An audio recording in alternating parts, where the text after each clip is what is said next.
The Centurion Project. Written by the 8th day of night. Chapter 30. Acta Verba. Journal entry. Day 1200. Fucking cowards. Stabbed in the back. Literally. Journal entry. Day 1440. Those sons of bitches. I'll kill them. Kill them all. Journal entry. Day 2450. They're gone. I'll kill him for this. Tristan, your head is gonna be on a fucking pike for the... Elias shouted with frustration as he threw his journals against the wall. The useless bricks of papers gave him no insight, no method to protect himself against a betrayal of the heart. The lies he had been told. What should he do? He had been betrayed before, for many reasons. But this? This wasn't about food, or safety, or too much aggression. This was something else. The ponies had fed him the belief that not only could he be like them, but that he already was. He made friends. He made a family. He was a citizen of Equestria. All a lie. A web of falsehoods to make a killing machine under a different ruler. It could be considered a joke if it didn't hurt so damn much. Red?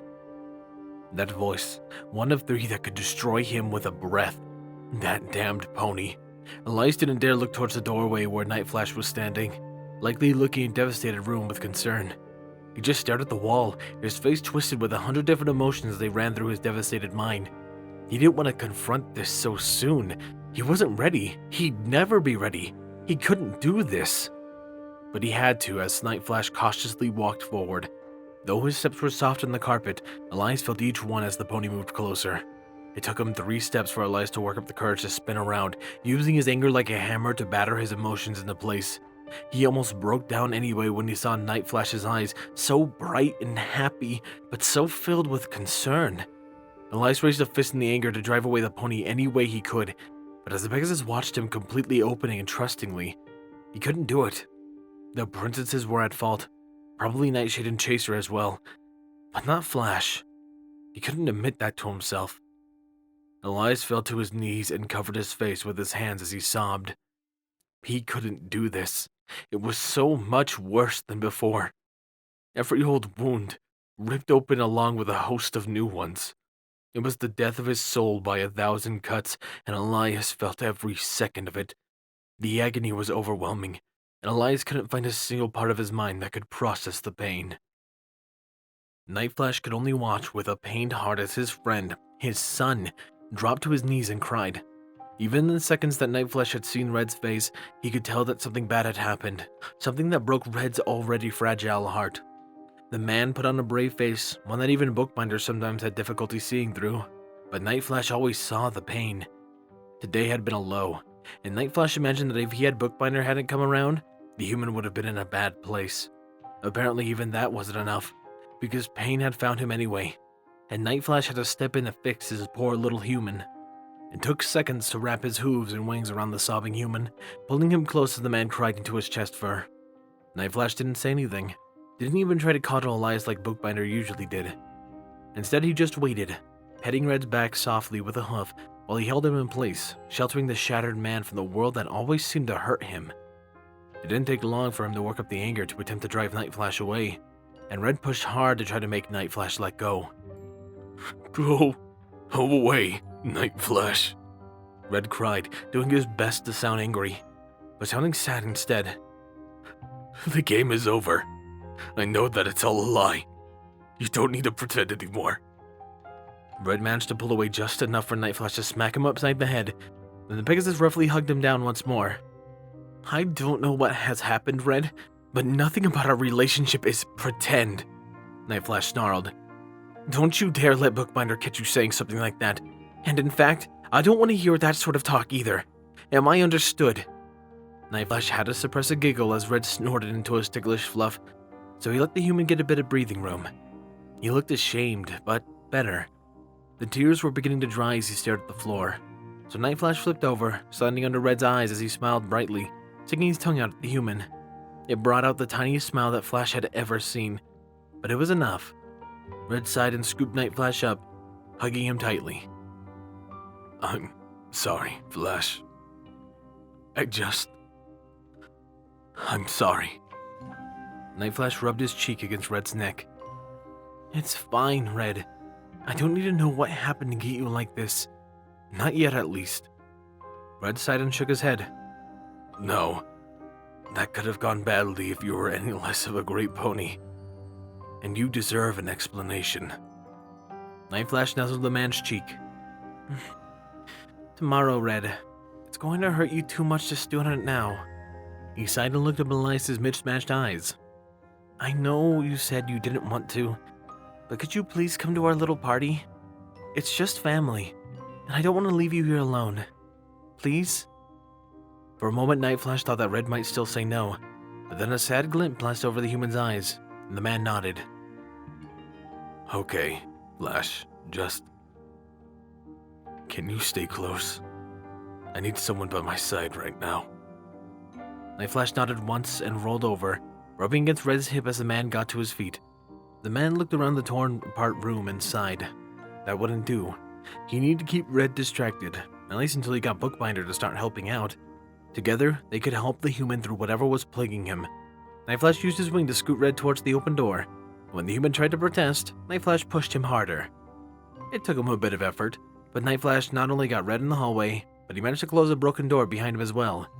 Red didn't have his sword belt, something that looked odd for the human, but without it, he had no keys, so he had to kick the door in. Night Flash did his best to draw Red's eyes away from the broken door jamb.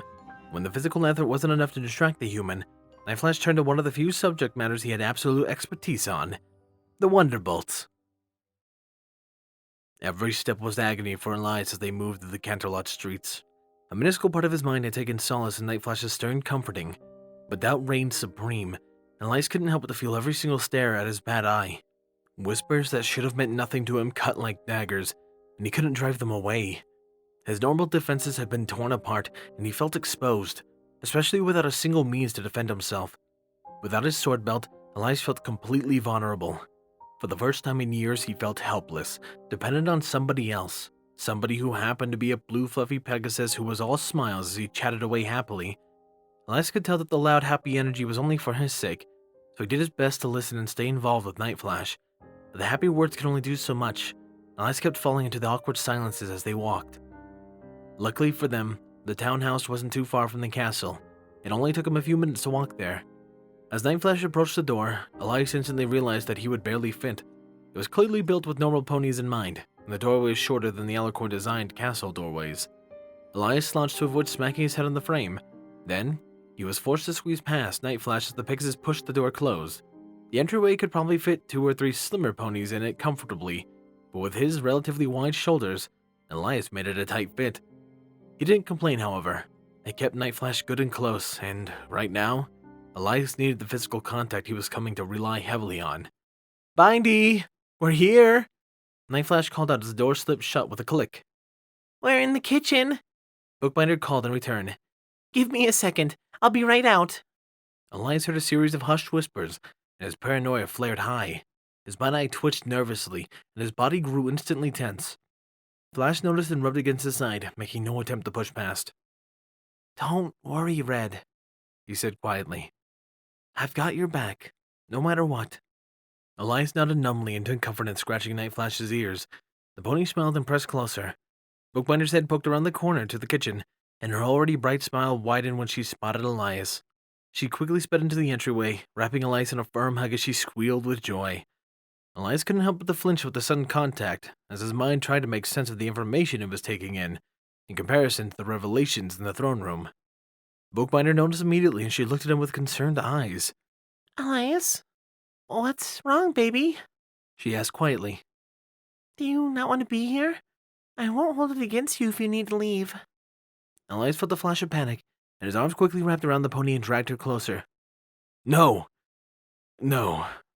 He pressed his chin into her mane. I just got some very bad news is all. I'm fine. I don't want to intrude. Bookbinder scoffed. Nonsense. Even if you weren't my baby boy, you're the best friend I have that isn't my fiancé. She nuzzled his neck, her horn poking him in the beard. Besides, technically speaking, you're the only reason Night Flash and I are getting married. So ain't there anybody to say you don't belong here? Bookbinder pulled back from the hug, her smile cautious. Are you sure you don't want to be here, though, Elias? You look rattled. It must have been some very bad news. Elias swallowed roughly and nodded. It was. Is. His eyes closed and he shook his head. But it doesn't matter right now, and we'll talk about it later. You two... I have both of you at my side, and right now that's all I need. He awkwardly ran a hand through his hair. If you'll have me, of course. Bookbinder rolled her eyes, lighting up her horn. Unlike the castle, however, the townhouse was cramped, so when Elias floated up, his head slammed into the ceiling, drawing a grunt from the man.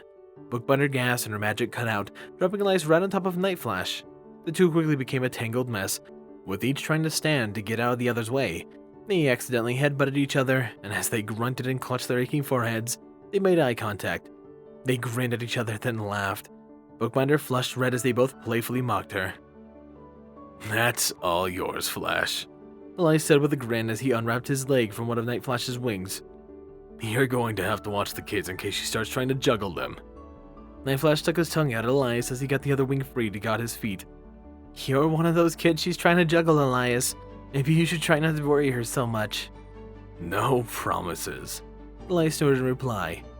Bookbinder rolled up a pair of newspapers with her magic and began swatting at the two, who continued laughing at her expense. She was smiling widely, however, and as each hit connected, Elias couldn't feel really any force behind the swings, just enough to make the presence of the newspapers known. Night Flash winked at Elias, and he dove underneath one of the swipes aimed for his head. The Pegasus quickly bounced on Bookbinder, pinning the unicorn down to deliver a smattering of kisses along her muzzle. As she giggled and squealed happily, Elias couldn't help but to feel that he needed to look away, slightly embarrassed by the very public display of romantic affection. Still, the sound of Bookbinder happily reprimanding Night Flash for jumping on her made him smile, and helped keep the rest of the world at bay as he settled into a calming rut. Everything else was terrible, and Elias found himself surrounded by manipulative liars. But not these two. They were innocent, and they genuinely wanted him for him, and nothing else. It was enough for the moment. It had to be. The sound of laughter, coupled with Bookbinder's loud scoldings, drew attention, and a purple unicorn mare poked her head around the corner, curiosity written on her face. She smiled lightly when she saw Bookbinder flip Night Flash over, tickling the Pegasus' belly and causing him to giggle. Her eyes had drifted past the pair to where Elias was waiting silently. She gasped softly and disappeared back into the kitchen, where hushed whispering began to flow forth once more. The sound made Elias nervous, and he instinctively moved backward, his left hand reaching for the doorknob. Night Flash was at his side in an instant, hugging Elias tightly as he looked up with his pleading eyes. Please, Red, don't go yet. Give our parents a chance. Bookbinder, a voice, distinctly female, called from the kitchen. Could you come here for a moment, please? The green unicorn looked like she desperately wanted to make sure Elias wouldn't bolt, but Night Flash shooed her away as she gently pulled Elias by the hand towards the living room. The Pegasus didn't say anything as he sat them all down at the small yet plush couch. To calm himself down, Elias investigated his surroundings, his thumb subconsciously rubbing the calluses on his hands. The walls were painted a very pale blue, which covered in assorted family pictures, as well as a few paintings on the far wall was a large white marble fireplace, in which crackled a small fire. On either side of it was a pair of bookcases filled to the bursting with tomes and novels. What drew Elias' eye the most was the large family portrait above the fireplace. He gave Night Flash a quick scratch behind the ears before he stood, walking slowly to the picture so he could get a better look at it. It surprised him that both of Night Flash's and Bookbinder's families were in the detailed painting. The Pegasus sat with his wings around an abashed pair of younger siblings. The Pegasus looked exactly like Night Flash, though he wore his hair slightly different. The unicorn seemed almost out of place, and if her eyes hadn't been the same as her brother and father's, Elias would have thought she was adopted. Her coat was a snow white, and she was clearly the youngest of the three, coming to only about halfway up the Night Flash's puffed-out chest. Behind the trio stood who Elias assumed were Mom and Dad, a unicorn and Pegasus respectively, both beaming with pride as they stood tall next to their children. Next to them, almost pressed together, was Bookbinder's much smaller family. She was clearly an only child, but she looked no less happy as she sat prim and pristine with her mother and father, a pair of unicorns at her back.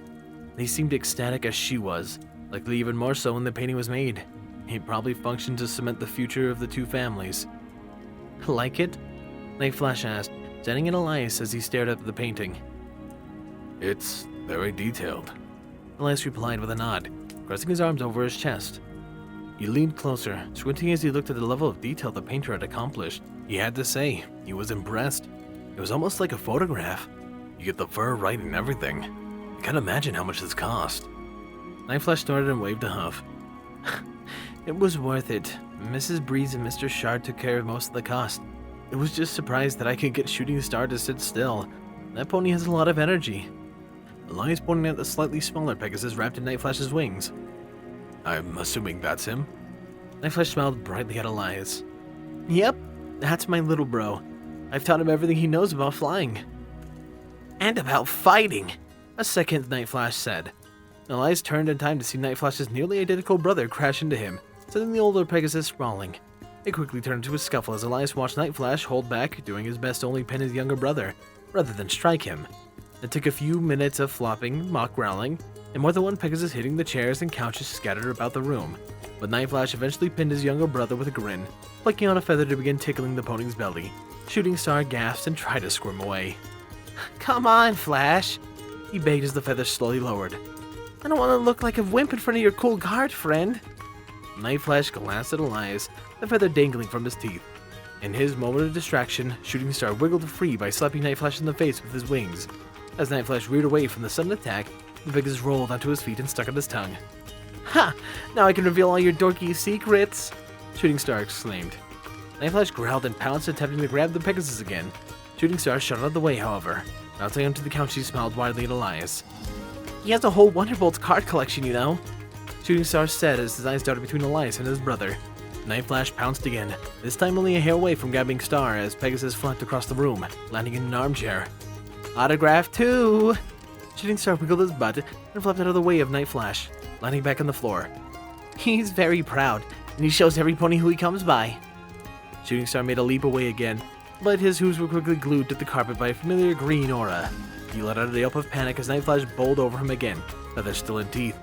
The young Pegasus began to beg for mercy again, but this time Night Flash didn't listen, instead skipping straight to the rendering his younger brother in a laughing mess.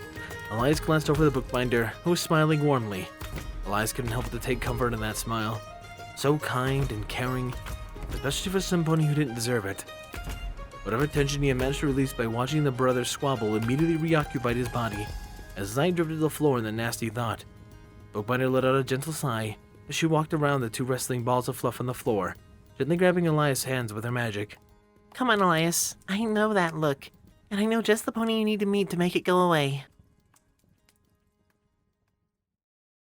There we go. A very cute chapter, and hopefully the start of the rehabilitation of Elias. Poor man's gone through way too much. And with this though, this is the end of TCP week. But not the end of shilling. If you enjoyed this, you might enjoy another fanfiction by my friend Squall Windfeather, Somnambulance. I'll be leaving in the description down below for you to take a look. But what else I love are my wonderful Patreons. Thank you, my Tier 1 Patreons Squall Windfeather, Rainflicker, Starlight Blaze, Stu Hex, and Dreamless Portal. My Tier 2 Patreons Chase the Master, Sword Brother and Mordred, Nocturne, Solus, RD Bryant, Captain Blue Shadow, HKH4 aka Texture, and The Animated Ghost. And of course a large thank you to Silent Titan. I appreciate your guys' support so much and it means a ton to me. If you like this video, consider liking, subscribing, and of course leaving a comment down below, but otherwise your viewership is more than enough. That aside, however, this has been Firehearth. Have a wonderful day.